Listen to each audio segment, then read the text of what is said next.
nuestro plenarista el día de hoy. Estudió física por la Universidad Veracruzana, obtuvo el grado en 2005 y el grado de doctor en ciencias por el CINVESTAP Unidad Mérida en 2011. Su tesis doctoral fue galardonada por el premio Emilio Rosenbluth del CINVESTAP y el Weizmann de la Academia Mexicana de Ciencias.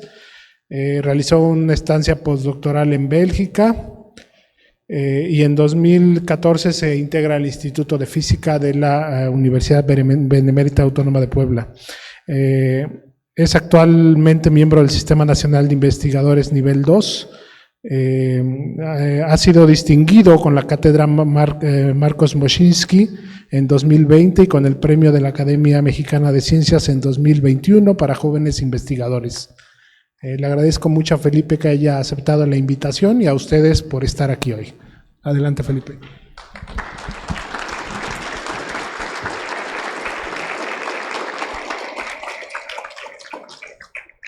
Bien, pues primero una disculpa por los problemas técnicos, estaban resueltos ayer, pero hoy los tuvimos nuevamente, entonces una disculpa por ello. Y bueno, quiero comenzar agradeciendo a la Sociedad Mexicana de Física, a la Universidad Autónoma de Chihuahua por haber hecho posible este congreso y muy especialmente quiero agradecer a la División de Dinámica de Fluidos por darme la oportunidad de presentar este trabajo ante ustedes. Para mí la verdad es un honor porque buscando fotografías de cuando participé por primera vez en el Congreso Nacional de Física como estudiante, encontré esta que es de octubre del 2004, ¿sí? O sea, hace 20 años, cuando fue el Congreso Nacional de Física en la Universidad de Sonora. Y entonces cuando participé ahí, recuerdo que pues veía yo a los ponentes, ¿no? Y uno siempre tiene como el sueño de, pues mira, son grandes investigadores o algo así, ¿no? Y ojalá algún día me toque hacer esa presentación, ¿no? Y bueno, hoy en cierto modo se cumple ese sueño, entonces agradezco a la división por esa oportunidad. Y bueno, después de esos 20 años, actualmente soy pues investigador en el Instituto de Física de la Benemérita Universidad Autónoma de Puebla. Esta es una fotografía aérea del campus de la UAP. El Instituto de Física se encuentra por aquí, ¿sí? Y en ese instituto, bueno, permítanme rápidamente invitar a los estudiantes a que le echen un vistazo, porque tenemos dos posgrados, uno en física y uno en ciencia de materiales. Y ahí podrán ver las distintas líneas de investigación que se desarrollan en el instituto. Bien, pero mi laboratorio no está en el campus central, se encuentra en la nueva ciudad universitaria, la CU2, que es un campus de ciencia e ingeniería que está a unos 15 minutos al sur de la ciudad, ¿no? Por donde está el lago de Valsequillo. Y mi laboratorio, que se encuentra en este edificio, se llama Grains Lab. Es un laboratorio para el estudio de materiales granulares y dinámica de fluidos. Estos dos temas suelen ser muy comunes cuando tienen un investigador o conocen un grupo de investigación que hace materia granular, típicamente también hacen dinámica de fluidos. Y eso es porque las técnicas que se utilizan son muy similares, ¿sí? Por ejemplo, podemos utilizar particle tracking, PIV, cámaras de alta velocidad. Entonces los laboratorios utilizan ese tipo de herramientas y por eso se desarrollan regularmente esas dos líneas. Aunque también es bastante multidisciplinaria porque pueden ver gente que hace en el área de física estadística, ¿no? Gases granulares, o incluso, como les voy a mostrar, también algunos problemas que serían más como del lado de astronomía, se estudian en la materia granular. Pero bueno, cuando yo llegué en el 2014, comencé a desarrollar experimentos con materia granular, entonces no me pude resistir a ponerles rápidamente algunos videos sobre los trabajos que he desarrollado en esa área. Y bueno, para los que no están familiarizados con el tema, la materia granular son medios, aglomerados de partículas, lo suficientemente grandes como para que las fluctuaciones térmicas del medio no afecten su dinámica. Y se pueden ver pues desde partículas de unas cuantas micras hasta sistemas tan grandes como los cúmulos de asteroides. Tal vez el medio granular más común es la arena, que cubre, por ejemplo, la superficie de dunas, de desiertos, la playa, pero no solamente ahí, también las vemos en el lecho marino, ¿no? Cubre el lecho marino. Y no solamente en nuestro planeta, también cubre la superficie de lunas, planetas, ¿no? De otros planetas, ¿no? Y bueno, en esas superficies vemos cráteres. La primera persona en observar cráteres fue Galileo Galilei, ¿no? Con un telescopio que él mismo construyó, y acuñó, bueno, usaron el término cráter, que significa, bueno, que viene del griego, aquí no se ve, pero significa tazón para mezclar. Y es porque es por la forma parecida que tiene este tazón con la forma de los cráteres, ¿no?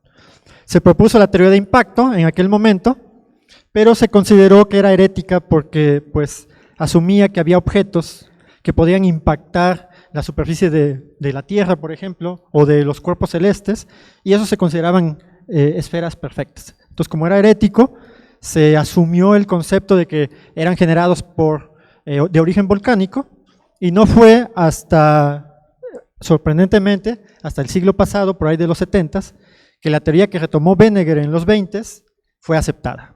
Entonces hoy sabemos que hay cráteres de distintos orígenes, de impacto, de subsidencia, de colapso y de explosión. Y nosotros los hemos estudiado a escala de laboratorio. Y van a ver que hay similitudes entre estudios de cráteres en materia granular y de cavidades generadas en fluidos. Entonces, por ejemplo, si tenemos cráteres de impacto aquí, que generan algunas geometrías muy parecidas a las que se observan en distintos cráteres en la Luna, aquí es a escala de laboratorio, ¿sí? También, bueno, esto se debe al cambio justamente de sistema operativo, disculpen, están retrasados un poco, entonces creo que voy a tener que irlos pausando o no verlos. Entonces aquí podemos ver otro tipo de cráteres generado por subsidencia, que es una cámara de gas que está enterrada en arena básicamente. Entonces cuando la penetramos con alguna, por ejemplo una aguja, entonces el gas es expulsado, empuja el material, y la diferencia entre este y este es que en los de impacto, la corona de arena que es eyectada se lanza lateralmente, mientras que en los de colapso o subsidencia, la cadena o la corona de material colapsa en el interior de la cavidad, generando este tipo de jets granulares. Y esos jets se pueden describir con las mismas ecuaciones que describen, por ejemplo, los jets producidos por impacto en fluidos, ¿no? En este caso, un impacto en agua. También podemos ver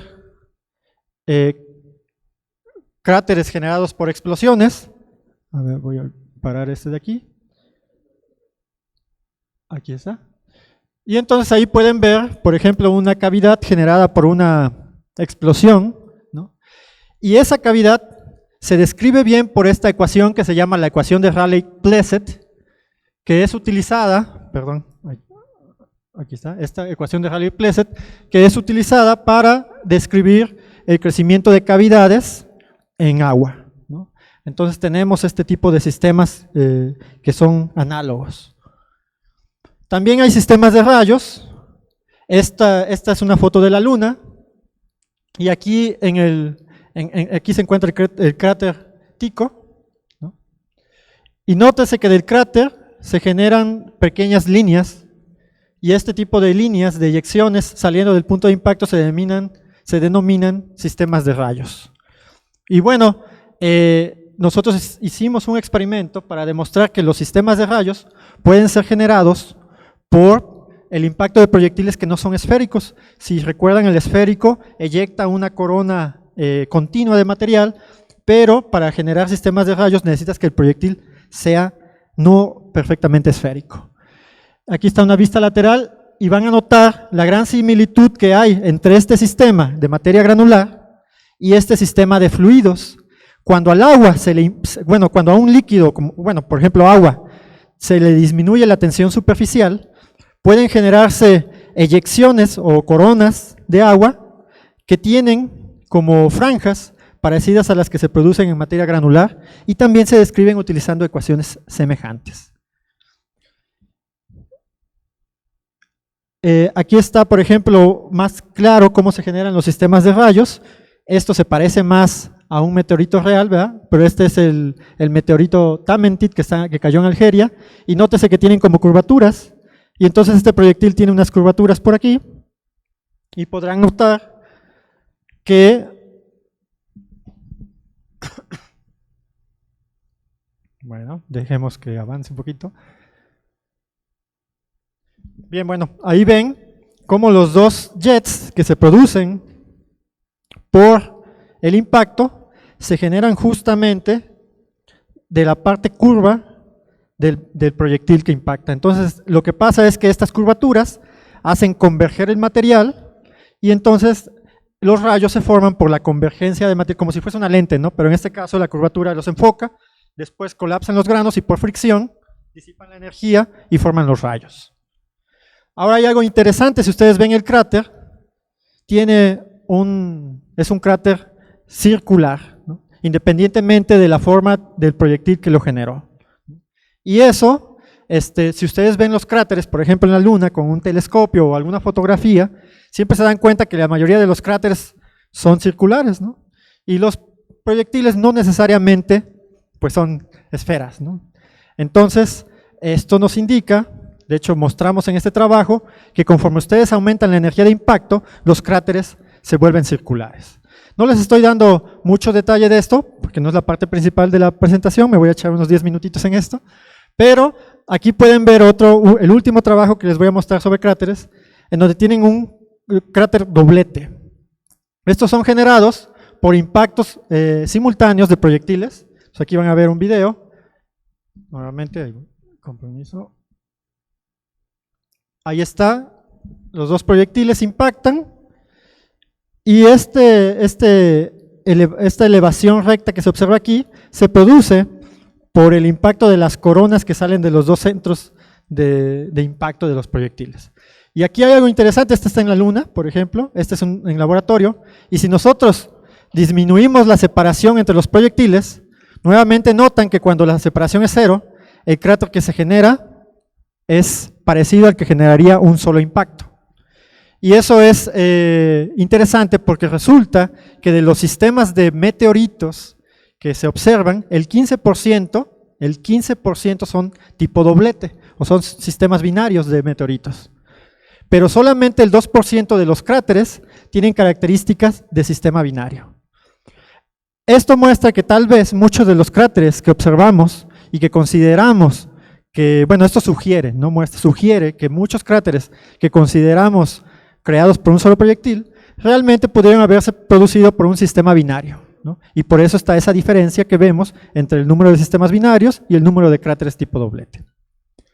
Bien, bueno, además de estos sistemas que estuve estudiando de cráteres, comencé a estudiar después este tipo de sistemas, en donde ya empezaba yo a impactar ahora granos, pero no contra granos, sino granos contra agua, ¿no? Entonces se puede ver cómo fui evolucionando de parte de materia granular, después a comenzar a mezclarlos con líquido, y ahí por ejemplo veíamos que cuando tenemos un jet granular que entra en agua, podemos observar este tipo de burbujas que se forman, les llamamos burbujas granulares, porque el jet entra en agua, atrapa aire, y debido a la triple interfase aire, agua y granos, se forman puentes capilares. Y esos puentes capilares hacen que los granos se peguen a la superficie de las burbujas. Y lo interesante es que esas burbujas se pueden hacer considerablemente estables. Por ejemplo, pueden observarlas durante meses, ¿sí? Entonces es una forma o un mecanismo muy simple para estabilizar burbujas, porque un grano, por ejemplo, que está aquí es un grano de vidrio, aquí pueden ver las dos burbujas de aire, si no existiera el grano entrarían en contacto y se daría una coalescencia. Entonces coalescerían y desaparecerían las burbujas al llegar a la superficie. Pero debido a la capa de granos que evita la coalescencia directa, esas burbujas se pueden estabilizar por largo tiempo. Y bueno, hacer este tipo de experimentos ya entre granos y agua me llevó finalmente a comenzar a hacer experimentos en el área puramente dinámica de fluidos, ¿no? Y entonces vamos a ver ahora sí los temas principales para esta plática, que es el efecto Leidenfrost triple y el diseño de gotas Leidenfrost. Bien, esto es, los estudiantes, o bueno, todos en general, a veces los fluidos son tan comunes en nuestra vida que pasamos totalmente desapercibido, que vivimos inmersos en ellos, ¿no? Cubren el 75%, el agua cubre el 75% de la superficie, el otro 25% es materia granular, ¿no? Y están inmersos en una atmósfera, ¿verdad? Y bueno, nosotros los usamos para muchas cosas, ¿no? Nos movemos en fluidos. Por ejemplo, a veces un avión necesita aire para moverse. Si ustedes tuvieran, por ejemplo, un avión, imagínense que pueden llevar un avión a la luna, no podrían hacer volar el avión, ¿no? Porque no hay aire. Entonces necesitamos el aire para mover a ese avión, ¿verdad? Los barcos se mueven en agua y los autos son diseñados de manera aerodinámica para evitar o para reducir el arrastre del aire. Fluyen en nuestro cuerpo, ¿no? El sistema circulatorio, en nuestros pulmones, el sistema urinario. Los necesitamos para vivir y los usamos en numerosas aplicaciones. Para generar energía, ¿sí? O, por ejemplo, eólica, hidráulica, combustibles e incluso para sistemas de enfriamiento, ¿no? Y esto es justamente lo que me interesa a mí, los sistemas de enfriamiento con fluidos. Porque cuando un fluido entra en contacto con una superficie supercaliente, como en todos estos sistemas que les muestro aquí, pasa algo muy peculiar, ¿sí? Podemos ir desde simplemente poner agua sobre una sartén que pusimos ahí en el fuego durante mucho tiempo, a los motores de combustión interna como en los autos cuando se sobrecalientan, las líneas de combustible en los motores de avión, los reactores nucleares, el plasma coating, el nitrógeno líquido, ¿sí? O en el proceso de fundición de metales. En todos esos sistemas hay un problema que se presenta que se llama efecto Leidenfrost. Y el efecto Leidenfrost hace que la eficiencia de enfriamiento de esos sistemas disminuya considerablemente. Para entender qué es el efecto Leidenfrost, la mayoría seguramente ha escuchado sobre él, pero les voy aquí a poner un ejemplo. Imagínense que tienen una superficie caliente, por ejemplo a unos 120 grados centígrados, y ustedes ponen agua sobre ella. ¿Qué es lo que observan? Bueno, pues que las gotas caen, entran en contacto con la superficie y rápidamente se evaporan. Si ahora subimos la temperatura a unos 250 grados centígrados, es decir, ahora la superficie está sobrecalentada, ¿no? Está muy caliente, tal vez nuestra lógica nos diría que el proceso de evaporación va a ser más eficiente, ¿no? Pero lo que observamos es lo siguiente: las gotas caen, comienzan a coalescer y forman una gota de mayor tamaño, ¿verdad? Y parece ser que no se evapora tan rápido. Eso se llama efecto Leidenfrost. Y lo que pasa aquí es que la gota entra en contacto con la superficie tan caliente que rápidamente se evapora la parte que entra en contacto primero y forma una capa de vapor. Esa capa de vapor incluso puede ser, Leidenfrost la observó por primera vez hace unos 250, 300 años. ¿Sí? Por eso lleva ese nombre, efecto Leidenfrost. Se dice, o él describe, que agarró una cuchara, puso agua en la cuchara, la observó contra una vela y podía ver que había un espacio entre el líquido y la superficie caliente. Bueno, eso tal vez es un poquito cuestionable porque esa capa resulta ser apenas de unas 100 micras, ¿no? Pero sí tenía razón, la gota estaba levitando sobre su propio vapor. Y hay un parámetro importante que quiero que recuerden para el resto de la plática, que es la longitud capilar. La longitud capilar es una razón entre la tensión superficial, ¿sí? Entre las fuerzas debido a la tensión superficial y el peso de la gota, ¿sí? Entonces, si ustedes hacen esto, sigma sobre rho g, calcularán la longitud capilar. Por ejemplo, para el agua es aproximadamente 2.5 milímetros, ¿sí? Si la gota es mayor a la longitud capilar, si la gota es mucho menor a la longitud capilar, la tensión superficial gana y la gota se hace esférica. Pero si el diámetro o el tamaño de la gota es mucho mayor a la longitud capilar, entonces empieza a aplanar porque gana la tensión, el peso, y entonces hacen una especie como de panqueque, ¿no? Como si hicieran un hot cake, por ejemplo, en el sartén, ¿no? Y entonces ahí empiezan a ver que se aplana, y la altura máxima de esa gota va a ser 2 veces la longitud capilar, ¿sí? Eso se puede calcular simplemente de un análisis energético.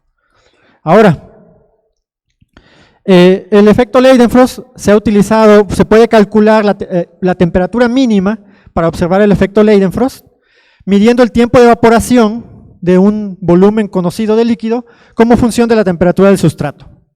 Por ejemplo, si ponen 0.5 mililitros de agua en un plato a 100 grados centígrados de aluminio, encontrarán que el tiempo de evaporación es apenas de unos segundos. Pero de repente, conforme aumentan la temperatura del plato, hay un valor al cual el tiempo de evaporación crece y es mucho mayor al resto, ¿no? Esa temperatura donde el tiempo de evaporación es máximo es la temperatura de Leidenfrost. Se puede también entender como el punto del cual el flujo o la transferencia de calor del plato a la gota a través de la capa de vapor alcanza un mínimo. Y bueno, si nosotros seguimos agregando líquido a la gota, vamos a empezar a observar chimeneas, porque la gota se expande radialmente y el vapor ya no puede escapar por los lados y entonces trata de escapar a través de la gota, generando lo que se llaman chimeneas de vapor. Pero si ponemos estas gotas en un plato ligeramente cónico, por ejemplo una superficie con las paredes a unos 10 grados de inclinación, la inestabilidad de Kelvin-Helmholtz, esto es el movimiento relativo del vapor con respecto al líquido, induce la formación de oscilaciones en la superficie, como estas que están aquí, ¿no? También pueden agarrar, poner la gota Leidenfrost sobre una superficie dentada y propulsarla, ¿no? Debido al arrastre del vapor producido por la gota, la forma de dientes impulsa el vapor en una dirección preferencial y el arrastre viscoso inducido por ese vapor mueve la gota, porque la gota al no tener contacto con la superficie, pues no se puede adherir a ella y se mueve muy fácilmente, ¿no? No es un efecto de cohete, no es que el vapor sale en una dirección y la gota en otro, es que el arrastre viscoso del vapor que se produce arrastra la gota en la misma dirección en la que es expulsado. Y si lo hacemos circular, entonces pueden ver este tipo de cosas, ¿no? Aquí tenemos un video. Déjenme ponerle play porque si no, no lo va a querer hacer aquí. No, no lo deja hacer. Bueno. A ver, no, porque está muy largo, entonces. Bueno, ahí quería que vieran que se empieza a girar, ¿no? Empieza a rotar. Pero el video está muy largo y así no lo vamos a poder ver a tiempo. Bueno, pero también puede pasar esto, que pongan una gota sobre una capa líquida sobrecaliente. Por ejemplo, calientan aceite, ¿no? Y después dejan caer una gota de etanol, y fíjense que la temperatura de saturación del etanol es apenas de 72 grados centígrados, y si la ponen en aceite a 80 grados, ya pueden observar el efecto Leidenfrost. Entonces este es el efecto Leidenfrost sobre superficies líquidas. Todos esos estudios han sido hechos con una sola gota. Entonces nosotros nos preguntamos qué pasa si tenemos la interacción de más gotas, ¿no? Estudiamos distintos líquidos. Aquí están las propiedades de varios de esos líquidos. Quiero destacar la longitud capilar. Nótese que la longitud capilar es del orden de entre 1.5 y unos 3 milímetros aproximadamente para todos esos líquidos. También quiero destacar el calor latente del agua, que es al menos 2 o 3 veces mayor que el resto de los otros líquidos, etanol, metanol, etc. Y la dimetilformamida y el etilenglicol, que tienen temperaturas de ebullición más altas que la del agua, que en Puebla es 93 grados centígrados, ¿no? Entonces estos valores son en Puebla. Y bueno, la primera pregunta es, ¿tienen todos los líquidos una temperatura Leidenfrost? Hicimos la típica gráfica de medir el tiempo de evaporación como función de la temperatura del plato y encontramos la temperatura de ebullición para todos los líquidos. Y bueno, una vez que sabemos que todos tienen efecto Leidenfrost, para todos los líquidos, entonces hicimos colisiones de líquidos, por ejemplo, de 2 gotas de la misma naturaleza. Y vimos qué pasa. Entonces, si los líquidos son de la misma naturaleza, aquí vamos a empezar a tener nuevamente problemas. Ahí está. Entonces ven que hay una coalescencia directa. Etanol-etanol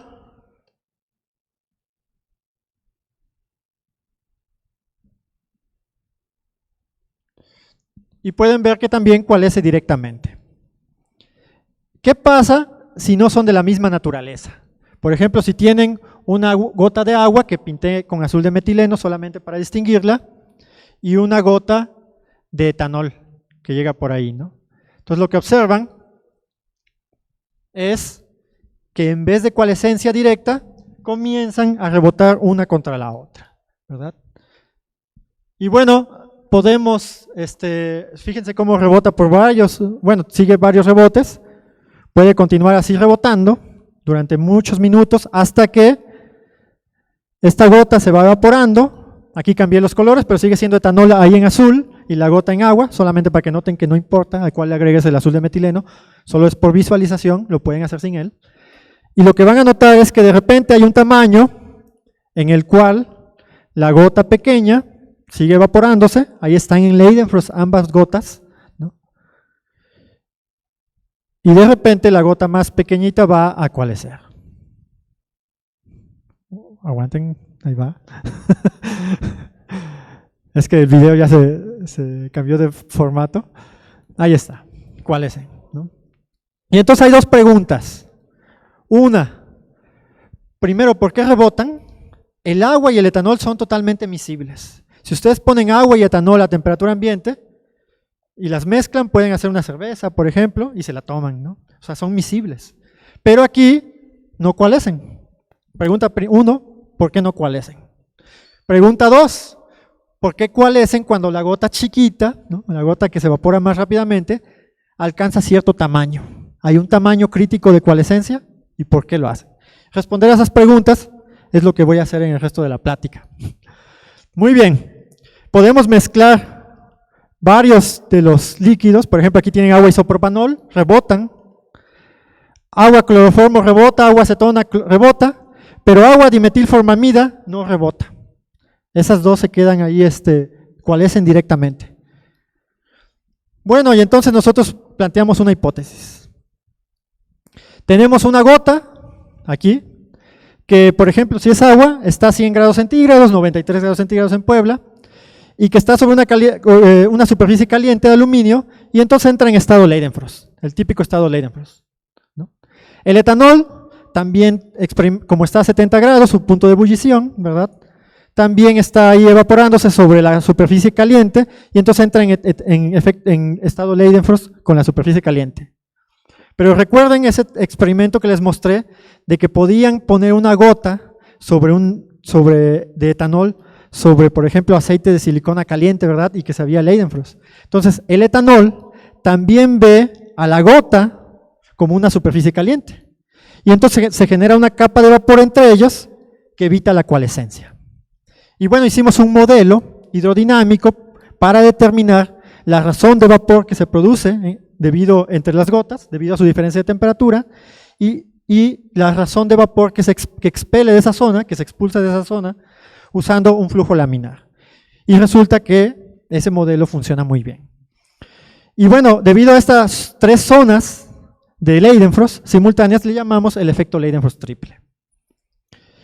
Y bueno, la mejor forma de mostrarles que eso existe es un video. Ahí está lleno de videos, entonces vamos a seguir con un video, ¿no? Entonces aquí tienen una gota. Ahora, si lo queremos visualizar, tenemos que producir mucho vapor.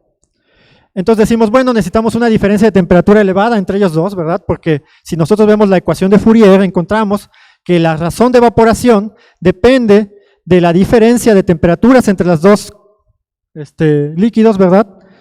Del calor latente, ¿sí? Y de otros parámetros, de la conductividad térmica y la separación de la capa de vapor. Pero fíjense, si nosotros agarramos etilenglicol, por ejemplo, que tiene la temperatura de ebullición más elevada de esta tabla, y agarramos cloroformo, que tiene la más baja, bueno, podrían agarrar acetona, que tiene 50, ¿verdad? En lugar de 54 grados centígrados de temperatura de ebullición. Pero si vemos el calor latente del cloroformo, es de 247 comparado con los 518 de la acetona, eso es la mitad. Entonces es más fácil evaporar al cloroformo, ¿verdad? Entonces usamos etilenglicol y cloroformo, y quiero que noten lo que pasa cuando se aproximan. Entonces ahí viene el etilenglicol, choca contra la gota. Fíjense que ahí no pueden visualizar básicamente el vapor, porque la razón de evaporación es baja por separado, pero cuando se acerca el etilenglicol y choca contra la otra gota, van a poder ver claramente la capa de vapor que se genera, ¿no? Y entonces, aquí pueden ver, es una foto lateral, en donde pueden notar que el vapor está siendo producido por la gotita de cloroformo. O sea, la gota que se evapora, evidentemente, es la que tiene menor punto de ebullición, al estar muy próxima a la gota de etilenglicol y esta capa de vapor evita la coalescencia. Entonces, ¿por qué no coalescen? Porque se genera la capa de vapor entre ellos, en efecto. Y bueno, ¿por qué coalescen cuando llega a cierto tamaño? Hicimos experimentos con los distintos líquidos y vimos que todos ellos coalescen al alcanzar un tamaño similar a la longitud capilar, ¿no? Aquí está la longitud capilar, recuérdenlo. Y lo que pasa es que, ¿qué pasa cuando una gota es similar a su longitud capilar? La tensión superficial domina, ¿verdad?, sobre el peso y comienza o se aproxima a una esfera. ¿Y qué pasa si tenemos una esfera, aunque la otra gota sea muy grande, un plano? Pues hay solo un punto, ¿verdad?, de contacto, o disminuyen al máximo el área de contacto. Entonces el vapor puede ser expulsado lateralmente, ahora más fácilmente, y entonces la gota alcanza un tamaño al cual, como si se expulsa el vapor que se produce, pues va a coalescer, ¿sí? Y entonces se da la coalescencia cuando alcanzan tamaños de la longitud capilar, por eso. Y bueno, ahí estaba el modelo de evaporación que les platicaba, ¿no? Y sirve muy bien para determinar el tamaño de coalescencia. No lo voy a explicar aquí porque ahorita más adelante lo vamos a utilizar. Y después de la coalescencia pueden tener distintos escenarios. Por ejemplo, si son miscibles como el agua y el acetonitrilo, pues van a tener un mixing rápido, ¿no? Si tienen etilenglicol con cloroformo, pues van a ver que cuando coalesce se da una explosión, porque la diferencia de temperaturas entre ellos es tan grande que el cloroformo entra, sufre una transición de fase abrupta y explota. Y si son inmiscibles, por ejemplo agua y tolueno, ahí coalescen, pero pueden notar aquí que se mantienen separados, coalescen, entre comillas, pero están juntos pero no revueltos, ¿verdad? Ahí están. De hecho aquí pinté el azul de metileno de azul, el tolueno de azul, y pueden notar que el tolueno está de hecho dentro del agua y está flotando porque el tolueno es menos denso que el agua. Y el tolueno es muy tóxico, pero el agua no lo es. Entonces pueden encapsular al tolueno y ahora sí transportarlo fácilmente usando la gota de agua, ¿no? Bien, estas son las conclusiones de esta primera parte del efecto Leidenfrost triple. Es que demostramos que todos esos líquidos tienen una temperatura Leidenfrost, ¿sí? Que el efecto el que se crea el efecto Leidenfrost entre las gotas, ¿sí?, y que eso evita la coalescencia, y que las gotas coalescen cuando alcanzan un tamaño similar a su longitud capilar. Ahora, cuando estábamos terminando estos experimentos, vimos algo bien interesante, ¿no?, que fue un accidente, ahora sí, como en la plática anterior, ¿no? Entonces, encontramos aquí, lo que encontramos fue bueno, en la literatura hay varios trabajos, este no es mío, este es de un grupo de investigadores en China, que recientemente publicaron el interés en diseñar, ¿sí?, la capa de vapor en estado Leidenfrost. Y entonces ellos lo que hacen es utilizar un recubrimiento, hacer un tratamiento químico para generar un material que es hidrofóbico en toda la superficie, pero le generan algún patrón deseado que es hidrofílico. Y dependiendo del diseño, pueden hacer, por ejemplo, que las gotas roten o que se hagan elípticas, ¿no? Entonces, en cierto modo, están tratando de diseñar las gotas Leidenfrost. Y nosotros encontramos que, por ejemplo, si ustedes tienen una gota que es pequeña, ¿no?, menor a la longitud capilar, pues ahí está, se va a ver una gota esférica. Si es más grande, pues tienen el famoso poro que les decía, ¿no?, el que tienen por aquí. Pero si es mayor a 4 veces la longitud capilar, entonces empiezan a formar chimeneas de vapor, ¿no?, como se observa ahí. El vapor comienza a salir y desestabiliza la gota considerablemente. Bueno, es para darle un efecto así medio interesante, ahí pueden ver. Y lo que observamos fue eso, que si nosotros colocamos una laminilla, por ejemplo, sobre la gota, podemos estabilizarla. Porque si esta laminilla de aluminio, por ejemplo, tiene un agujero, entonces podemos decirle a la chimenea dónde formarse, ¿sí?, y entonces el vapor escapa por ahí y estabiliza considerablemente la gota. Ahí está, y pueden ver cómo se forma la capa de vapor justamente en medio, y cuando revienta la burbuja, entonces el vapor está escapando a través de ahí, estabilizando considerablemente la gota. Ahí tenemos el sistema experimental que utilizamos, está en estado Leidenfrost. Aquí viene una laminita, cae sobre la gota y la estabiliza. También lo hicimos pueden hacer distintos diseños, por ejemplo aquí este multi-ring, ¿no? Multianillo, que cae sobre el líquido, ahí están saliendo burbujas del sistema, entonces cuando cae, rápidamente el líquido adopta la forma de la capa, ¿sí? Y se estabiliza, ¿verdad? Entonces estabilizar líquidos en estado Leidenfrost es algo que se puede hacer por este simple método. Ahí tenemos varias formas que se pueden imaginar. Tenemos pues distintas formas que fueron estabilizadas utilizando estas laminitas de distintos colores. Pueden ver ahí, bueno, ahí les voy a poner los videos nada más para que los vayan viendo. ¿Sí? Y bueno, escogimos la situación más simple, que es esta de aquí. Pueden notar cómo la laminilla total, este líquido, por ejemplo, estaría totalmente inestable y formando burbujas, pero colocando la laminilla de aluminio, pueden estabilizarla totalmente, ¿no? Porque el vapor, si esto tiene un ancho menor a 4 veces la longitud capilar, entonces el vapor puede salir lateralmente y estabilizar la gota. Ahora, otra condición que se requiere, pues son las propiedades de mojado, ¿verdad? Si ustedes utilizan aluminio, por ejemplo, el aluminio tiene un ángulo de contacto de 62 grados. El ángulo se mide aquí desde el plato con respecto a la superficie, a la interfaz aire-agua, y para el aluminio es del orden de 62 grados, como en esa gota. Entonces pueden ver que cuando cae la laminilla sobre el líquido, ahí está, ¿sí?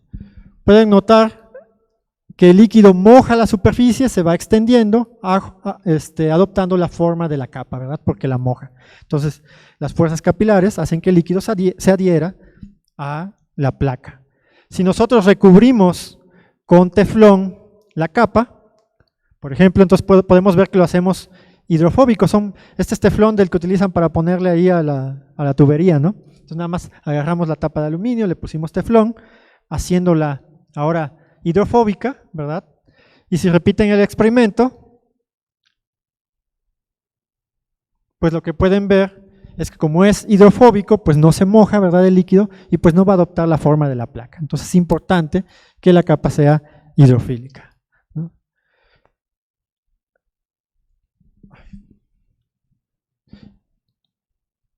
Muy bien. Algo interesante, ya no los voy a aburrir tanto, pero podemos hacer un modelo de juguete, así le llamamos aquí, ¿no? Porque podemos, ya que el sistema está estacionario o está estabilizado, podemos asumir un flujo laminar entre la gota, un flujo laminar de vapor entre la gota y el plato caliente. Y entonces ese vapor que sale lateralmente es expelido lateralmente debido a la presión que ejerce tanto el líquido. Entonces aquí tenemos la presión del líquido, la presión hidrostática, más la presión debido a la capa de aluminio que se pone en la parte superior. Entonces es el delta P que metemos en el flujo de Poiseuille. Aquí tenemos la viscosidad del vapor, ¿verdad? Tenemos la densidad del vapor, entonces podemos determinar el flujo de Poiseuille. Y esa razón de evaporación que sale, la igualamos a la cantidad de vapor que es producido debido a la transferencia de calor desde la placa caliente hacia la gota, que está dada por la ecuación nuevamente de Fourier, aquí con la conductividad térmica, la diferencia de temperatura entre el plato y el líquido, el calor latente y el espesor de la capa de vapor. Y bueno, si hacemos eso, igualamos estas dos expresiones, encontramos una ecuación diferencial que se puede resolver analíticamente y llegamos a esta solución. Esa solución solamente depende de los parámetros del líquido, ¿sí? Y de la cantidad de líquido que agregas inicialmente y del espesor de la capa que pones ahí. Y entonces puedes determinar cómo cambia la altura de este panqué, de este puddle de agua, de altura h, cómo depende en el tiempo. ¿Sí? Y aquí están, por ejemplo, los resultados experimentales para distintas temperaturas, ¿sí?, de placa, y pueden notar que los experimentos son muy bien descritos por el modelo, aunque sea un modelito de juguete, porque el sistema está ahí bueno, es estable, ¿verdad? Ahora, pueden notar también que si ponen bueno, si ponen el podo, la gota, es libre, sin la capa, tarda considerable tiempo en evaporarse. H llega a 0, o sea, se va evaporando el líquido, medimos la altura del podo como función del tiempo, y llega a 0 en un tiempo considerablemente mayor que un volumen igual de líquido. Por ejemplo, aquí para la línea verde, esta es con la lámina de aluminio, y pueden notar que el tiempo de evaporación colocando la lámina disminuye considerablemente con respecto a la gota sin el aluminio. Es decir, podemos utilizarlo para optimizar la razón de evaporación. También, si hacemos esta H igual a 0, podemos resolver para el tiempo y calcular el tiempo total de evaporación y graficarlo como función de la temperatura para distintos volúmenes, y vemos que el modelito, que solamente depende de los parámetros que conocemos tanto experimentalmente, o sea, no hay parámetros libres en el modelo, describe razonablemente bien lo que observamos experimentalmente. Y bueno, pensando en aplicaciones, imagínense que tienen o que maquinan en la industria alguna placa, por ejemplo, de aluminio de esta forma, y que la quieren enfriar. Si ustedes inyectan, por ejemplo, a través de estas dos jeringas, agua, como está muy caliente, lo que van a observar, nuevamente, es que el líquido se desparrama, ¿verdad? Porque está en estado Leidenfrost, entonces no se adhiere a la superficie y entonces se desparrama de la superficie. Pero si lo hacemos ahora con esta delgada laminilla de aluminio, lo que van a absorber es que el líquido se puede quedar en la superficie, ¿verdad? Y entonces pueden utilizarlo para enfriar más eficientemente al sistema. Aquí comparamos en el siguiente sistema, por ejemplo, el caso de, bueno, aquí está, ahora sobre una barra metálica. Si ustedes inyectaran el líquido, este se desparramaría sin la capa, pero utilizando esta simple laminilla de aluminio pueden mantener el líquido ahí y haciendo que el proceso de enfriamiento sea mucho más eficiente. De hecho, aquí comparo, si nosotros inyectamos el agua sin la lámina, fíjense que tarda alrededor de 600 segundos, y si lo hacemos ahora con la laminilla, entonces se va a menos de la mitad, ¿verdad? Entonces el proceso de evaporación, de enfriamiento, es optimizado utilizando este simple método de colocar una laminilla sobre la gota. Y bueno, entonces estas son las conclusiones de esta segunda parte. Proponemos una técnica simple para estabilizar y diseñar gotas Leidenfrost, ¿sí?, basadas en la adhesión de líquido a una delgada lámina de aluminio, en este caso, que es hidrofílico, depositada sobre el líquido. La geometría de la capa debe ser diseñada de tal modo que evite acumulación de vapor, y encontramos las condiciones en este paper para lograrlo. Y finalmente, pues la versatilidad de este método nos permite imaginar varias aplicaciones. Por ejemplo, ahí les mostré la de un enfriamiento de Leidenfrost, ¿no?, un enfriador de Leidenfrost, pero podrían imaginar que también tienen la capa, que le ponen, por ejemplo, en la superficie de la capa de aluminio le agregan partículas magnéticas, y esas partículas magnéticas, a través de un campo magnético externo, pueden hacerla, por ejemplo, girar, ¿no? Entonces esa barrita que teníamos ahí, la podrían fácilmente hacer girar, ¿no?, controlado, la podrían desplazar, ¿no?, trasladar, y entonces hacer o poder manipular tanto translacionalmente como rotacionalmente esta gota, y además darle la forma que ustedes quieren. Porque, de hecho, nosotros hemos hecho experimentos con capas de varios, ¿no?, de unos 30 centímetros de largo, por ejemplo, y la podemos manipular perfectamente. Muy bien, bueno, yo creo que ya no les voy a platicar de esto, son otras cosas que hemos trabajado en el grupo, desde amortiguadores granulares con partículas magnéticas. Bueno, se los muestro muy rápidamente ya que están aquí. Podemos hacer hemos hecho, bueno, ya no quiso. Bueno, ya no quiere el sistema, se acaba de trabar. Entonces, pues lo vamos a dejar aquí, y si tienen alguna pregunta, pues adelante. Muchas gracias.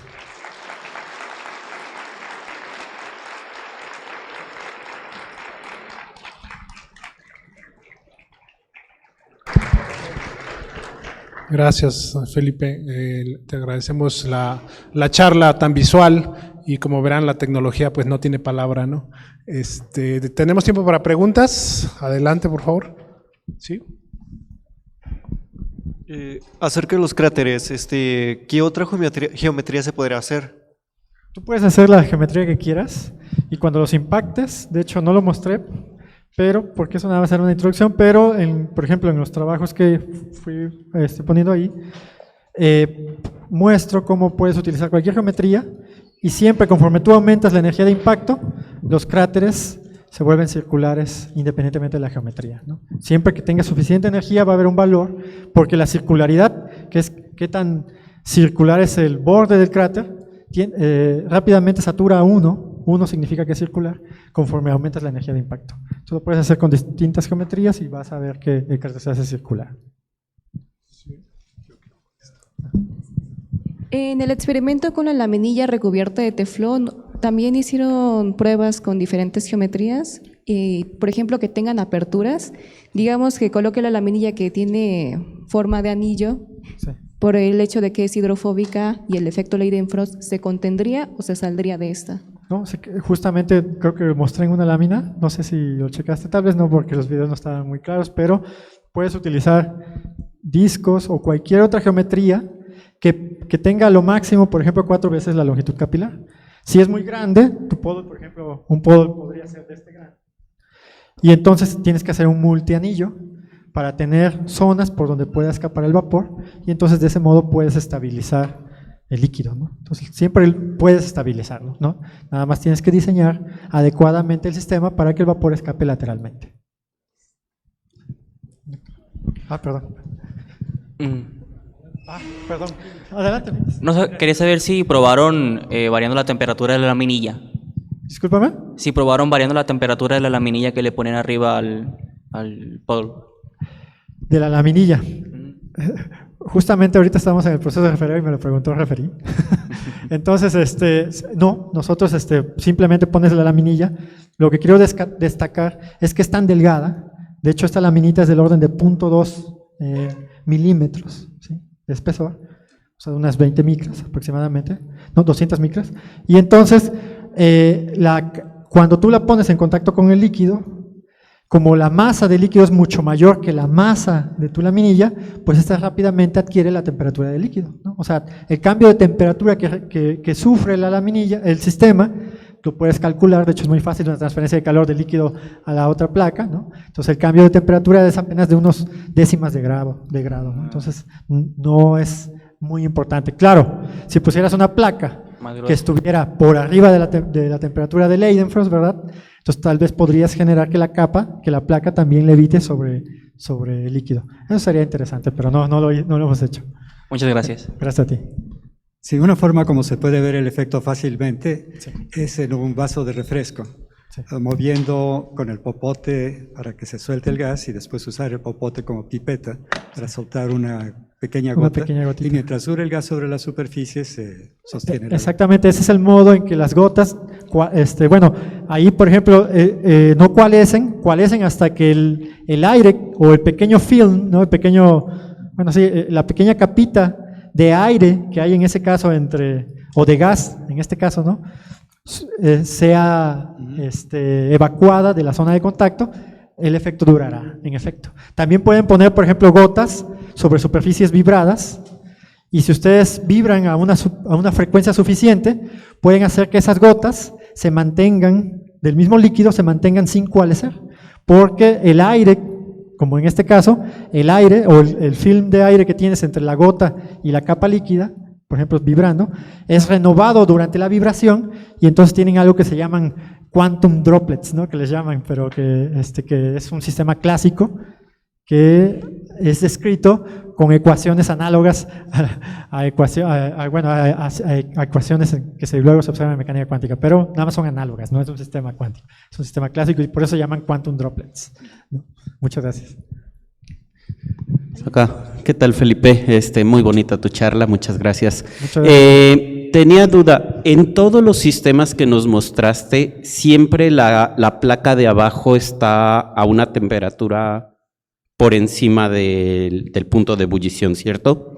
De hecho, siempre está por encima de la temperatura de Leidenfrost. Ok, sí, Porque, bueno, mi duda es de que algunas veces en mi cocina o en el piso, sí, veo que el líquido, es el piso que está a temperatura ambiente, sí, y como que flota o se ve moverse las gotas antes de mojarse. Esto supongo que ya no es este mismo efecto. No. ¿Lo han estudiado o es otro efecto? No, de hecho ese efecto tiene más que ver justamente con lo que decía el doctor. Okay. O sea, es justamente porque la capa de vapor nuevamente no es expelida antes de que hagan contacto. Ajá. Por ejemplo, si tú lanzas la gota va a rebotar. Sí. Entonces cuando rebota, lo hace, por ejemplo, si es un ángulo adecuado, ¿no? Lo hace de tal modo que no se expulsa lateralmente la capa de vapor, ¿no? Bueno, no de vapor, ahí es de aire, y entonces empieza a rebotar antes, ¿no? Y entonces por eso lo ves que es así hasta que cualece. Ok. ¿Sí? Por la velocidad con la que rebota okay, la gota. Es más efecto de velocidad que de... Exactamente, que ahí no es cuestión de temperatura, es más una razón entre qué tan rápido evacúas el aire entre la gota y el líquido de abajo, ¿sí? Y qué tan rápido se mueve la gota. Entonces depende de esos dos parámetros. Muchas gracias. Y de la tensión superficial. Quería preguntar si al poner las láminas sobre las gotas adoptaban la misma forma de la lámina para minimizar la energía, o por qué otro motivo podría suceder eso. Sí, de hecho lo hacen por las fuerzas adhesivas, ¿no? O sea, justamente cuando tú tienes la superficie, por eso mostraba que tiene que ser hidrofílica, ¿verdad? Entonces de ese modo el líquido se mueve lateralmente, pues evidentemente se tiene que minimizar la energía porque tienes cuestiones de tensión superficial, ¿no? Así como cuando una gota se hace esférica para minimizar el área, minimizando por tanto la energía, aquí también lo hace, pero ahora adaptando la forma de la capa porque se mantiene adherida por las fuerzas adhesivas, ¿no? Aquí tienes fuerzas adhesivas de líquido actuando sobre la capa. Muchas gracias por la pregunta. Buenas tardes. Yo quería preguntar si han probado con placas de metales reactivos como el aluminio, o sea, por ejemplo el estaño. ¿Qué efectos tendrían usar diferentes materiales en la placa que se pone encima? Sí. Mira, la verdad es que nosotros observamos el efecto, incluso se puede hacer con papel. O sea, pueden agarrar papel, ¿no? Ponerle el papel arriba, así, y lo van a observar, ¿no? El problema del papel es que eventualmente se moja y pues ya hay que utilizar otro papel, ¿verdad? Y en cambio el aluminio pues resiste el mojado y por eso lo utilizamos. Solo hasta ahora este trabajo realmente es relativamente reciente. Me sacó el sistema, yo quería poner los agradecimientos. En los agradecimientos menciono, bueno, a Lorena, que es mi estudiante de maestría. Lore, por favor, párate. Ella es quien está haciendo los experimentos, de hecho, con esta placa. Y entonces es parte de su tema de tesis, ¿sí? Y pues hemos utilizado aluminio. Pero sí sería interesante utilizar otro tipo de materiales, ¿verdad? Cambiar las propiedades de hidrofobicidad o hidrofilicidad gradualmente y ver cómo van cambiando. Eso podría ser interesante. Ahorita lo que estamos haciendo es mostrar el efecto, ¿sí? Y bueno, y pues ya ven que funciona muy bien, ¿no? Para estabilizar. Pero no hemos utilizado otros materiales, más que aluminio. Sí. Mi pregunta está muy relacionada con la que acaba de hacer el compañero. Por ejemplo, menciona que se utilizan mucho las láminas de metal por el nivel que se puede utilizar, que es delgado, y también por sus propiedades ferromagnéticas, supongo. Mi pregunta está aquí relacionada en caso de que se pudiera utilizar algún otro material para ponerlo encima del molde, o sea, el molde para esto, ¿qué propiedades se podrían utilizar? Por ejemplo, si fuera cerámica, algún tipo de cerámica de litio. ¿Alguna cerámica mencionas? Sí, si sea posible. Sí. De hecho, bueno, tienes que utilizar un material que sea hidrofílico, ¿no? Pero cerámicos, pues, bueno, no lo sé bien, no hemos utilizado cerámicos porque no sé qué tan, por ejemplo, utilizamos rígidos, te das cuenta que el aluminio, aún con esta, es dúctil, pero se mantiene rígido incluso con estos espesores tan pequeños. No sé si puedan producir cerámicos, supongo que sí, ¿no? Que mantengan rigidez, que sean hidrofílicos para utilizarlos, ¿verdad? Queríamos utilizar un material que fuese transparente, justamente porque queríamos ver a través de la gota que estaba pasando, si había ahí algún fenómeno, ponerle partículas, ¿no? Y hacerle PIV al sistemita para desarrollar un modelo más preciso, pero no hemos encontrado un material transparente, ¿no?, que soporte a altas temperaturas. Pues, por ejemplo, plástico podría ser, ¿no? O un vidrio, pero el vidrio que encontramos, el más delgado, era, si lo ponías, pues el peso dominaba y se sumía, ¿verdad? De eso no hablé, también hicimos el cálculo de cuál es el peso máximo que soportas, ¿no? Entonces, pero el vidrio no me servía por ello. Entonces, de hecho, sí andábamos buscando algún material transparente que pudiera ser utilizado. No oigo bien, no sé si soy yo, porque tengo un poco de gripe, o si no se escuchó bien la pregunta, pero no sé si iba por ahí. ¿Sí? ¿Sí iba por ahí? De acuerdo. Bueno, estoy ya hablando de la aplicación como enfriador, ¿no? El efecto se da pues por la temperatura de lo que quieres enfriar, ¿no? Perdón, discúlpame, ¿me puedes repetir la pregunta? Eso ya es hablando de la aplicación como enfriador, o sea, para enfriar. Ajá, sí. sí. El efecto se da por lo que quieres enfriar, ¿no? O sea, por la temperatura de lo que quieres enfriar. Por la transferencia de energía del objeto caliente a la gota. Entonces, cuando pasas de cierta temperatura, ¿cómo quitas tú cómo quitarías el agua o lo que estás usando como enfriador? Porque pues si lo enfrías de más, pues acaba el efecto, ¿no? Claro. Sí, puedes controlar, ya ves que inyectas líquido, ¿no? Entonces tú puedes controlar la cantidad de líquido que quieras inyectar. De hecho, las mismas jeringas, puedes ahora, bueno, este sistema es casero, ¿verdad? Mi laboratorio siempre hace experimentos así como medios de bajo costo. O sea, ¿no? nomás la jala. Entonces, nada más jalas agua, ¿no? Y entonces vas a retirar el líquido, ¿no? Entonces puedes hacer un sistema muy simple de inyectar líquido, retirar el líquido, como tú quieras, ¿no? Entonces eso no es mucho problema. Pues mi pregunta es porque mencionó durante la charla, ¿no?, que se había hecho en otro laboratorio, ¿no?, que ponían ahí, no me acuerdo, partículas, bueno, una sustancia hidrofóbica, ¿no?, para controlar, con lo que usted está haciendo, ¿no?, de las placas, se ha trabajado como en esa línea, ¿no?, de tratar de controlar el vapor, ¿no?, o sea, además de la placa rectangular, ¿no?, que mostró. Sí, de hecho, gracias por la pregunta. En ese trabajo, lo que hacen es crear por deposición, hacen sobre una superficie súper hidrofóbica, ¿sí?, colocan una pequeña parte hidrofílica, ¿no?, que es ese patrón que estaba ahí, para poder mover la gota, ¿verdad? Entonces ahí utilizan la capa de vapor para manipular la gota, tanto para darle una forma, ahí a través de este tratamiento químico, como para poderla hacer rotar, por ejemplo. Si te fijas, es una técnica que, bueno, está bien, pero solo funciona para gotas que son muy pequeñitas, ¿sí?, mucho menores a, por ejemplo, la longitud capilar, esas gotas que mostraron de 20 microlitros para el caso del experimento que tenían ahí, ¿sí?, y entonces la pueden deformar, pero no se puede aplicar para volúmenes más grandes. Nosotros no hemos trabajado con la capa de vapor, pero lo que sí muestro ahí es que realmente puedes diseñar gotas de cualquier tamaño, ¿sí? O sea, en el Eidenfrost, con este método que yo muestro, sí puedes diseñar gotas de cualquier tamaño, y además el mecanismo es súper fácil, ¿no? O sea, el aluminio que utilizábamos al principio era el aluminio que agarras de los platos estos ¿no?, que venden para hacer pasteles, ¿no? Entonces ahí agarrábamos, los cortábamos, las pequeñas pedacitos de aluminio, o sea, es aluminio común y corriente. Ya después le dimos tratamiento para quitarle cualquier cosa y que sea realmente aluminio, porque esos materiales tienen cierto tratamiento para que sean útiles para comer, pero funciona con varios tipos de material. No hemos utilizado o no hemos estado enfocados hasta ahorita en qué hacer con la capa cómo manipular la capa de vapor, sino en cómo diseñar las gotas. Bien, pues muchas gracias, Felipe. Le agradecemos nuevamente al doctor Pacheco. Gracias. Y